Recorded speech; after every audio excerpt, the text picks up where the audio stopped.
राधे राधे दोस्तों, भाद्रपद मास की कथा श्रृंखला में आप सबका स्वागत है। आज तृतीया तिथि है और वार है मंगलवार।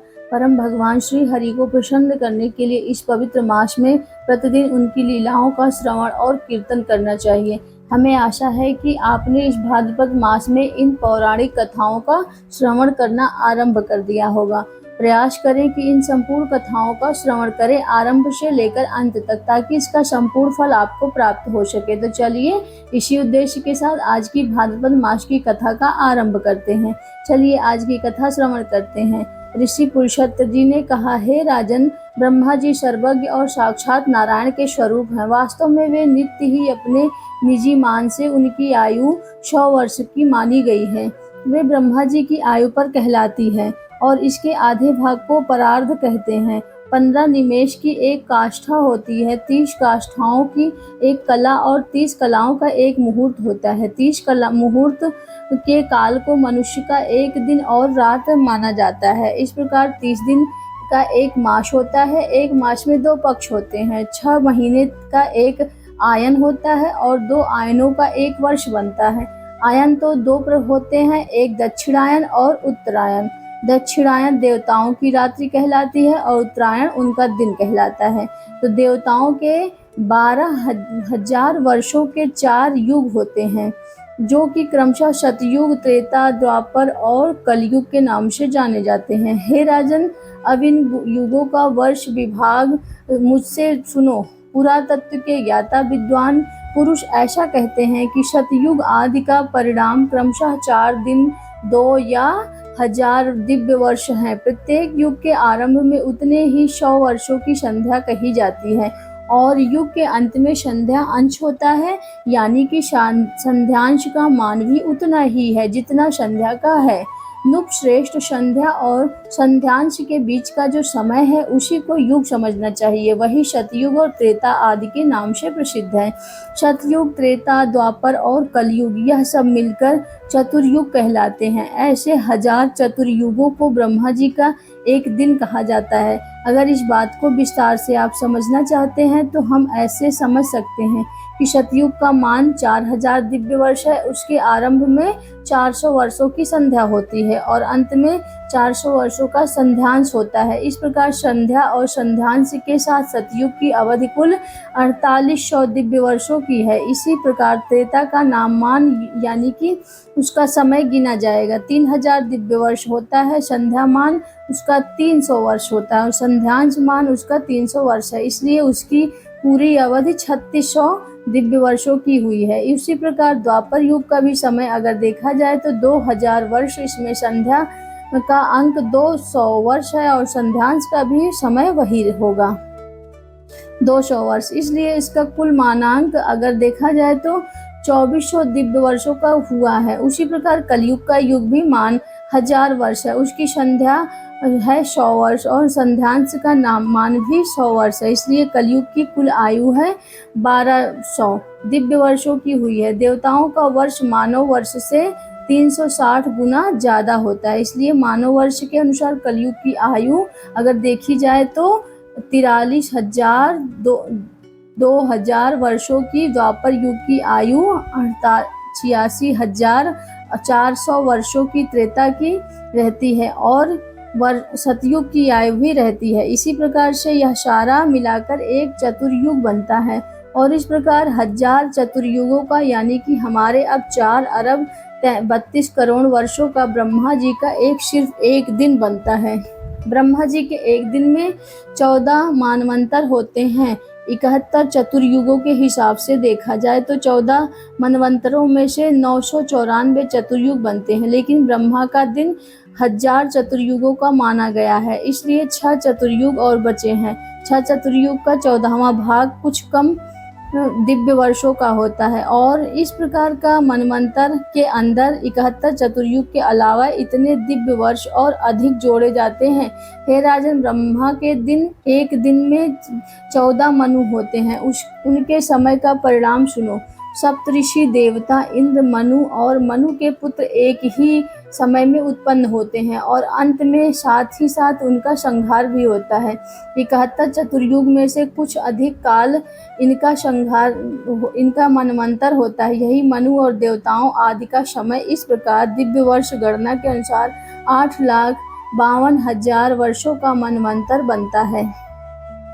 महामते मानव वर्षों से गणना करने पर यह कालमान पूरे 30,67,20,000 वर्ष होता है, इससे ज्यादा नहीं। इस काल को 14 गुना करके भी ब्रह्मा जी के एक दिन का समय माना जाता है। उसके अंत में नौमितिक नाम का वाला ब्रह्म प्रलय होता है। उस समय भूलोक, भूवर लोक और स्वर्ग लोक, संपूर्ण त्रिलोकी दग्ध होते हैं और महर लोक में निवास करने वाले पुरुष आँच से सप्तम होने लगते हैं और फिर जान लोक में चले जाते हैं। ब्रह्मा जी के दिन बार बार उनकी रात्रि होती है और उनकी रात्रि बीत जाने पर ब्रह्मा जी फिर से उठते हैं और संसार की सृष्टि करते हैं और इस प्रकार से पक्ष मास आदि के क्रम में धीरे धीरे ब्रह्मा जी का 1 वर्ष व्यतीत होता है और इसी क्रम से उनके 100 वर्ष पूरे हो जाते हैं। 100 वर्ष ही उन महात्मा की आयु बताई गई है।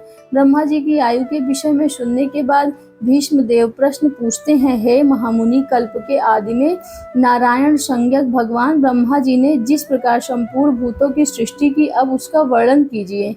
तब पुलस्त्य जी कहते हैं, हे राजन, सब की उत्पत्ति के कारण एक अनादि भगवान ब्रह्मा जी हैं। जिस प्रकार प्रजा वर्ग की सृष्टि की, अब वह मैं सुनाता हूँ। वह पिछले कल्प का अंत हुआ और उस समय रात्रि में सोकर उठने पर सतगुण के उद्रेक से युक्त प्रभु ब्रह्मा जी ने देखा कि संपूर्ण लोक सूना हो रहा है। तब उन्होंने यह जानकर कि पृथ्वी एकड़ के जल में डूब गई है और इस प्रकार समय के पानी के अंदर स्थित है, उनको निकालने की इच्छा से कुछ देर तक विचार किया। फिर वह यज्ञमय वाराम स्वरूप धारण करके जल के भीतर प्रविष्ट हुए। भगवान को पाताल लोक में लाया हुआ देखकर पृथ्वी देवी भक्ति भाव से विनम्र हो गई और उनकी स्तुति करने लगी। तब पृथ्वी देवी ने कहा, हे भगवान, आप सर्वभूत स्वरूप परमात्मा हैं, आपको बारंबार नमस्कार है। आप इस पाताल लोक में मेरा उद्धार कीजिए। पूर्व काल में मैं आपसे उत्पन्न हुई हूँ, आपको नमस्कार है। आप मेरे ही उपादान हैं और आप ही आधार हैं। आपने ही मेरी सृष्टि की है और आपकी शरण में मैं हूँ, इसलिए इस जगत के लोग मुझे माधवी कहते हैं। पृथ्वी के इस प्रकार स्तुति की। तब उन परमकांत भगवान धरणीधर ने घर घर स्वर में गर्जना की। सामवेद ही उनकी उस ध्वनि के रूप में प्रकट हुआ। उनके नेत्र खिले हुए कमल के समान थे, शरीर कमल के पत्ते के समान श्याम रंग का था। वह 12 रूपी धारण भगवान ने पृथ्वी को अपनी दाढ़ों पर उठा लिया और रसातल से वे ऊपर की ओर उठने लगे। उस समय लिया हुआ रसातल से वे ऊपर की ओर उठने लगे। उस समय उनके मुख से निकली हुई सांस के आघात से उछले हुए उस प्रलयकालीन जल ने जनलोक में रहने वाले सनानंद आदि मुनियों को भी पवित्र कर दिया। भगवान महावराह का उदय जल से भीगा हुआ था। जिस समय वे अपने वेदमय शरीर को कंपा को लेकर उठने लगे, उस समय आकाश में स्थित महर्षिगण उनकी स्तुति करने लगे। इतना कहकर पुलस्त्य जी चुप हो गए। तब भीष्मदेव फिर से उनसे कहने लगे, हे गुरुदेव, आपने जो तो देवताओं आदि की सृष्टि बहुत संक्षिप्त में बताई है, मैं उससे आपके मुख से विस्तार से सुनना चाहता हूँ। यह सुनकर पुलस्त्य जी ने कहा, हे राजन, संपूर्ण प्रजा आपने पूर्व कृत शुभ अशुभ कर्मों से प्रभावित रहती, इसलिए प्रलय काल का सबका संहार हो जाने के बाद भी वे उन कर्मों के संस्कार से मुक्त नहीं हो पाते हैं। यानी कि संसार का प्रलय हो जाने के बाद भी जब जीवात्मा अशुप्त अवस्था में गर्भोदक आए विष्णु के अंदर चली जाती है, तो उसके बाद भी उसके कर्म उनके साथ रहते हैं और उससे मुक्त नहीं हो पाती है। जब ब्रह्मा जी सृष्टि कार्य में प्रवृत्त हुए, उस समय उनसे देवताओं से लेकर अस्थावर पर्यंत 4 प्रकार की प्रजा उत्पन्न हुई। वे चारों मानसी प्रजा कहलाई। यानी ब्रह्मा जी के मानसिक संकल्प से प्रकट होने वाली उनकी बात प्रजापति, देवता, असुर, पितर और मनुष्य, इन 4 प्रकार के प्राणियों और जल की सृष्टि करने की इच्छा से अपने शरीर का उपयोग किया। उस समय सृष्टि की इच्छा वाले मुक्त आत्मा प्रजापति की जंघा से पहले दुरात्मा असुरों की उत्पन्न हुई और उसकी सृष्टि के बाद भगवान ब्रह्मा जी ने अपनी वयस आयु से इच्छा अनुसार वयो यानी कि पक्षियों को उत्पन्न किया। फिर अपनी भुजाओं से भेड़ों और मुख से बकरों की रचना की। इस प्रकार अपने पेट से गायों और भैंसों को भी, पैरों से घोड़े और गधे, नील गाय, हिरण, ऊंट, खच्चर, दूसरे पशुओं की सृष्टि ब्रह्मा जी ने रोम अवलियों से यानी कि रोम कूपों से फल मूत्र और भली भांति अन्न प्रादुर्भाव हुआ। गायत्री छंद, ऋग्वेद, त्रिवृत्त, स्तोम, रथंदर, अग्निष्टोक यज्ञ को प्रजापति ने अपने पूर्ववर्ती मुख से प्रकट किया। इसके अलावा यजुर्वेद त्रिस्फुट से रचना की। सामवेद जगति छंद, सप्त, दस्तोम, वैरूप आदि रात्र भाग की सृष्टि पश्चिम से की गई और एक वस्तोम अर्थवेद आतु बैराज की उत्तरावर्ती मुख से उत्पन्न हुआ कि छोटे छोटे बड़े जितने भी प्राणी हैं उन सभी प्रजापतियों के विभिन्न अंगों से उत्पन्न हुए। कल्प के आदि में प्रजापति ब्रह्मा ने देवताओं, असुरों, पितरों और मनुष्यों की सृष्टि करके फिर यक्ष, पिशाच, गंधर्व, अप्सरा, सिद्ध, किन्नर, राक्षस, सिंह, पक्षी, सर्पों को उत्पन्न किया। इस प्रकार आदि प्राणियों को उत्पन्न किया भगवान ब्रह्मा जी ने उत्पन्न किया। और उन सब उत्पन्न प्राणियों में से जिन्होंने पूर्व कल्प में जैसे कर्म किए वे पुनः बारंबार जन्म लेकर उसी कर्मों के प्रवृत्त होते गए। और इस प्रकार भगवान विधाता ने इंद्रियों के विषयभूतों और शरीर में विभिन्नता, पृथक पृथक व्यवहार उत्पन्न किया। उन्होंने कल्प के आरंभ में वेद के अनुसार देवता आदि प्राणियों के नाम, रूप और कर्तव्य का विस्तार किया।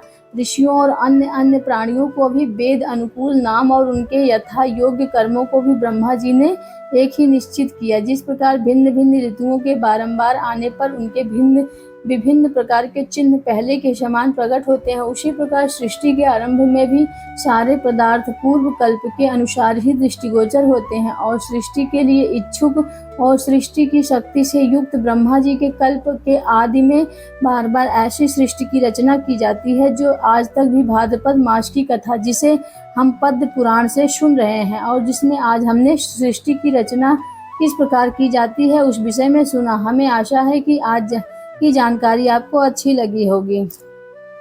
इससे हम समझ सकते हैं कि हमारी वैदिक संस्कृति संपूर्ण रूप से विज्ञानमय और तार्किक है। इसी विश्वास और कल्पना दृढ़ के साथ, निश्चय इसी प्रार्थना के साथ आज की इस कथा को यहीं पर विराम देते हैं। इस आने वाली भाद्रपद मास कथा श्रृंखला की अगली कड़ी में हम आपसे विशेष जानकारी प्राप्त करेंगे। ऐसे ऋषि पुलस्त और विस्तार से बताएंगे कि आखिर ब्रह्मा जी अनेक ऋषियों, मुनियों और मनु आदि की रचना कैसे करते हैं।